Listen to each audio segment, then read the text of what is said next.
രാജ്യസഭാ സീറ്റിനെ കുറിച്ച് UDF-ൽ തർക്കമില്ല. ആ സീറ്റ് മുസ്ലിം ലീഗിന് തന്നെയാണ്. പക്ഷേ മുസ്ലിം ലീഗിൽ ആരായിരിക്കണം രാജ്യസഭയിലേക്ക് പോകുന്നത് എന്നതിനെക്കുറിച്ചുള്ള തർക്കം തുടങ്ങിക്കഴിഞ്ഞു. PMA സലാമിനെ രാജ്യസഭയിലേക്ക് അയക്കാനാണ് ഇപ്പോൾ ലീഗ് നേതൃത്വത്തിന്റെ താൽപര്യം. പക്ഷേ ഇതിനെതിരെ MK മുനീർ രംഗത്തെത്തിയത് കാര്യങ്ങൾ ഇപ്പോൾ ചർച്ചയുടെ ടേബിളിലേക്ക് കൊണ്ടുവന്നെത്തിക്കാൻ പോവുകയാണ്.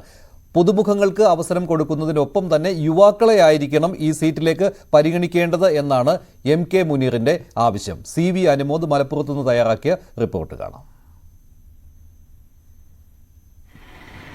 രാജ്യസഭയിലേക്ക് താനില്ലെന്ന് PK കുഞ്ഞാലിക്കുട്ടി തുറന്നു പറഞ്ഞതോടെ ഇനി ആരാകും എന്ന ചർച്ചകൾ സജീവമായിട്ട് ഉയർന്നിട്ടുണ്ട്. യൂത്ത് ലീഗ് നേതാക്കളായ PK ഫിറോസ്, VK ഫൈസൽ ബാബു എന്നിവരുടെ പേരാണ് സജീവമായിട്ടുള്ളത്. കാരണം രാജ്യസഭയിലേക്ക് യുവ പ്രാതിനിധ്യമായിരിക്കും, അത് പുതുമുഖമായിരിക്കും എന്ന് സാദിഖ് അലി ശിഹാബ് തങ്ങൾ പറഞ്ഞ സാഹചര്യത്തിൽ യൂത്ത് ലീഗിനേറെ പ്രതീക്ഷയുണ്ട്. അതുകൊണ്ട് തന്നെ ഇവരുടെ രണ്ടുപേരുടെ പേരുകളാണ് ഏറ്റവും സജീവമായിട്ട് ഇപ്പോൾ പരിഗണന ലിസ്റ്റിലുള്ളത്. രാജ്യസഭ എന്ന് പറയുന്നത് ഇതിനു മുമ്പ് ഞങ്ങൾ അബ്ദുസമദ് സമദാനി അദ്ദേഹത്തിന്റെ ചെറുപ്പകാലഘട്ടത്തിലാണ് രാജ്യസഭ.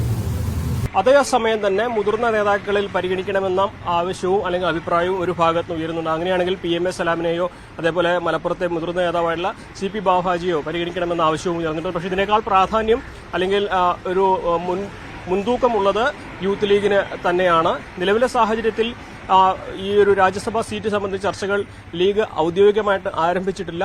തെരഞ്ഞെടുപ്പ് ഫലം വന്നതിന് ശേഷമാകും അത്തരത്തിലുള്ള ചർച്ചകൾ തുടങ്ങുക എന്നാണ് അറിയാനാകുന്നത്. ഒരുപക്ഷെ ഈ രണ്ട് നേതാക്കൾക്ക് പുറമെ ഡൽഹി കേന്ദ്രീകരിച്ച് തന്നെ പ്രവർത്തിക്കുന്ന അഡ്വക്കേറ്റ് ഹാരിസ് ബീരാനെ പോലെയുള്ളവരെ പരിഗണിക്കാനുള്ള സാധ്യതയും ഉണ്ട്. എന്തുതന്നെയാണെങ്കിലും യൂത്ത് ലീഗിന് ഏറെ പ്രതീക്ഷ നൽകുന്ന സാഹചര്യമാണ് രാജ്യസഭാ സീറ്റ് സാഹചര്യത്തിൽ ഇപ്പോൾ മുസ്ലിം ലീഗിൽ സംജാതമായിരിക്കുന്നത്. മലപ്പുറത്തുനിന്നും CV അനുമോദ്, News 18.